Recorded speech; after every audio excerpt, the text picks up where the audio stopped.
আজকের দিনটাই খারাপ, সারা দিনের পরিশ্রম যেন একেবারে জলাঞ্জলি হয়ে গেল।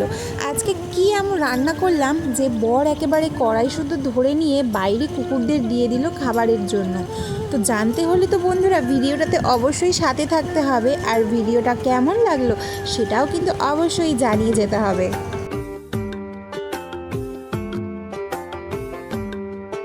আজকের দিনটা শুরু করলাম এত সুন্দর একটা ওয়েদার দিয়ে। সকালবেলায় একেবারে ঘন মেঘে আকাশটা যেন ঢেকে গেছে, মনে হচ্ছে এক্ষুনি যেন বৃষ্টি নামবে। নমস্কার বন্ধুরা, আমি রিম্পা। কেমন আছো তোমরা সবাই? আশা করছি তোমরা সকলেই অনেক অনেক ভালো আছো, আর আমরাও অনেক ভালো আছি।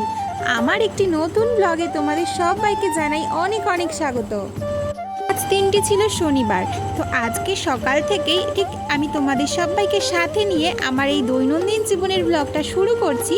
আশা করছি আজকের ভিডিওটা তোমাদের ভালো লাগবে, আর তোমরা পুরো ভিডিওটাতে আমার পাশে থাকবে। সকালবেলা ঘুম থেকে উঠে দেখলাম ওয়েদারটা এত ভালো লাগছিল, ভাবলাম হয়তো বৃষ্টি হবে, কিন্তু না, খানিকক্ষণ এরকম ঝোড়ো হাওয়ার পর কিন্তু মেঘটা কেটে গেল। তো বাইরে দাঁড়িয়ে একটু মাথাটা আঁচড়ে নিলাম, তারপর তো লেগে পড়লাম ঘরের এক এক করে সমস্ত কাজগুলো সেরে ফেলার জন্য।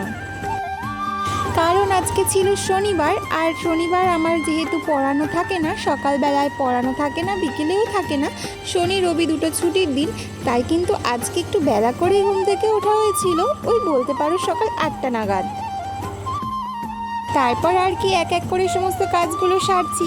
ঘরটা ঝাড় দেওয়া হয়ে গেছে, বিছানাটাকেও তুলে নিয়েছি, আর এদিকে কিন্তু মেয়ে আর হাজবেন্ড সবাই উঠে গেছে। আর এখন না একটু বাসনগুলো ধুয়ে নিচ্ছিলাম, কারণ সকালের চা খাওয়া কিন্তু হয়ে গিয়েছিল, তো সেই সমস্ত আর কিছু শেয়ার করছি না। তারপর চাটা খেয়ে ভাবলাম এই বাসনগুলো ধুয়ে রাখি। কদিন ধরে জানো তো গরম একটুও নেই, এরকম সুন্দর ওয়েদারে বেশ ভালো লাগছে। মাঝে এত প্রচণ্ড পরিমাণে গরমে কাটিয়েছি যে এখন আর এই ওয়েদারটাকে ছেড়ে কাটাতে ভালোই লাগছে না। এত সুন্দর ওয়েদার। তোমাদের ওদিকে কীরকম ওয়েদার চলছে অবশ্যই কিন্তু জানিও। আমি না কাজের ফাঁকে ফাঁকে এরকম টুকটাক করে বাসন হলে ধুয়ে ফেলি, কারণ একেবারে অনেক বাসন হয়ে গেলে সেই সমস্ত মাজতেও অনেক কষ্ট হয়, আর অনেকটা সময়ও লেগে যায়। তাই কাজের ফাঁকে ফাঁকে এক দুটো বাসন হলে এরকম ধুয়ে ফেলি, যার ফলে কিন্তু একেবারে বেশি বাসনও হয় না, আর আমার অত কষ্টও হয় না। সমস্ত কাজবাজ সেরে নিয়েছি, অনেকটা সময়ও কাটানো হয়ে গিয়েছে। এইবার তো একটুখানি রান্নার দিকে যেতেই হতো, তার জন্য কিন্তু এখানে চাল নিয়ে নিচ্ছিলাম যে সকালবেলা একটু ভাতটা বসিয়ে দেব। তাই এখানে চালের ড্রামটা থেকে একটু বুঝে শুনে পরিমাণ মতো চালটা নিয়ে নিলাম। আর এই দেখো, এই জিনিসগুলোকে এখানটাতে যত সাজিয়ে রাখি না কেন ঠিকঠাক থাকেই না, জানো তো। আসলে কি, বাড়িতে ছোট বাচ্চা কাচ্চা থাকলে যেটা হয় আর কি। এদিকে দেখো ডাল সিদ্ধটা কিন্তু হয়ে গিয়েছে, আর এদিকে না কিছু আলু ভাজা করব বলে কেটে রেখেছিলাম। আর এই যে মাংসটা দেখতে পাচ্ছ, এটা পুরোপুরি ম্যারিনেশন করা না, আমি এটা বাড়িতে করিনি। আসলে তোমাদের দাদাভাই কালকে বিয়েবাড়ির যে কন্ট্রাক্ট নেয় মকটেলের, সেখানে কাজে গিয়েছিল, তো ওরই এক বন্ধু এটা ছিল বলে পাঠিয়ে দিয়েছে ওকে।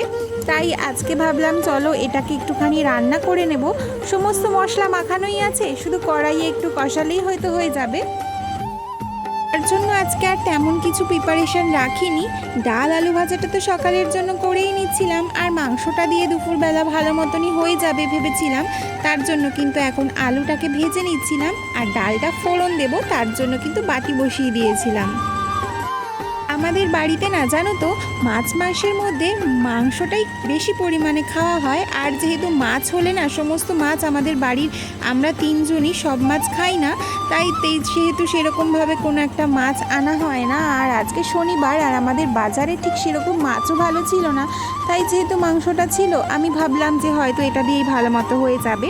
আর আজ না একটু টক ডাল বানিয়েছিলাম।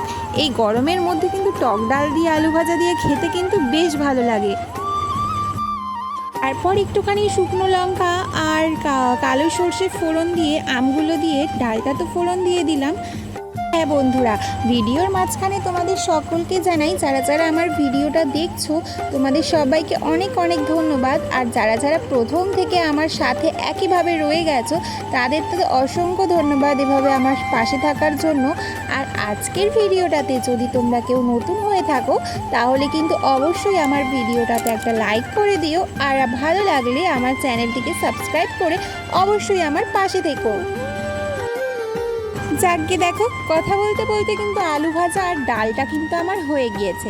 তাই এবার দুপুরের জন্য ভাতটা গ্যাসে চাপিয়ে দিলাম।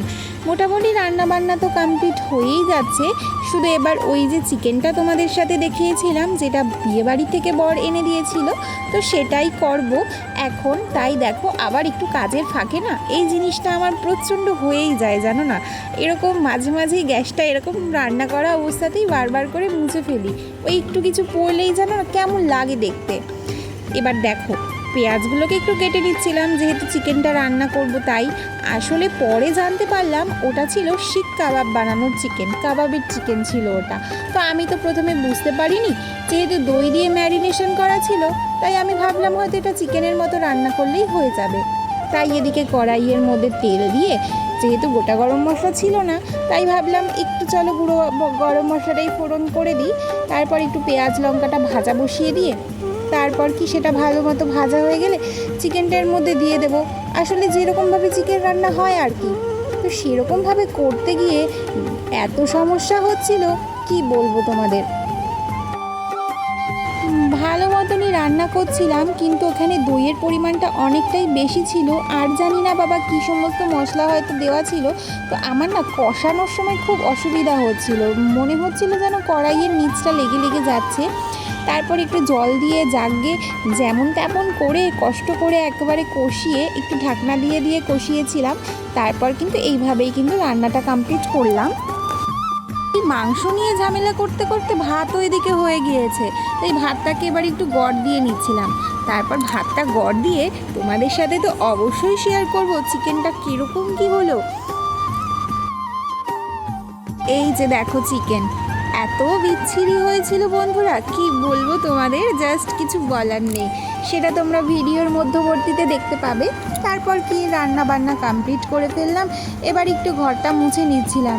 আমি জানো তো এরকমভাবে বসে বসেই সমস্ত ঘরটাকে মুছি, আর এটা একটা অভ্যাস হয়ে গেছে আমার। অনেকেই বলে যে এরকম বসে একটু কষ্ট হয়, কিন্তু আমার তো কোনো প্রবলেম হয় না। আর আমি ওরকম মফ দিয়ে না, আমার মনে হয় বেশি কষ্ট হয়, আমার এভাবেই ঠিক আছে। তারপর তো ঘর দুয়ার মোছামুছি কমপ্লিট করে ফেললাম, বাইরে চলে আসলাম এই জায়গাটা একটু জল দিয়ে নেওয়ার জন্য। আর দেখো বাইরে এই জায়গাটা এতটা নোংরা হয়েছিল তাই ভাবলাম একটু ঝাড়ু দিয়ে এটাকে পরিষ্কার করে দিই। এই ব্লগটা সম্ভবত তোমরা সোমবার অথবা রোববার দিন এটা আমি হয়তো পোস্ট করব। তো তোমরা ভিডিওটা দেখে কিন্তু জানিও তোমাদের আমার ভিডিও দেখতে কেমন লাগছে। সমস্ত কাজবাজ সেরে নিয়ে স্নান টান করে খাওয়া দাওয়ার সময় হয়ে গিয়েছে, খাওয়া দাওয়া করেও নিয়েছি। কিন্তু জানো তো আজকে ডাল আর আলু ভাজা দিয়েই ভাতটা খেতে হয়েছে। এই চিকেনটা যে করেছিলাম আমার রান্না করার সময় একটু কিরম গন্ধ গন্ধ লাগছিল, কিন্তু খেতে একদমই পারিনি জানো তো। শেষে ওদের দুজনেরই পেটে গেল এই চিকেনটা। ভীষণ কষ্ট হলো যে এত কষ্ট পরিশ্রম করে রান্না করলাম অথচ খেতে পারলাম না। কিন্তু যাগে, ওরা তো প্রাণ ভরে আজকে মাংসটা খেতে পারলো বলো। তো যাই হোক, তারপর একটু আইসক্রিমও খেয়ে নিলাম। তো বন্ধুরা অবশ্যই সাথে থেকো, পাশে থেকো, নতুন ব্লগে দেখা হবে। চলো টাটা।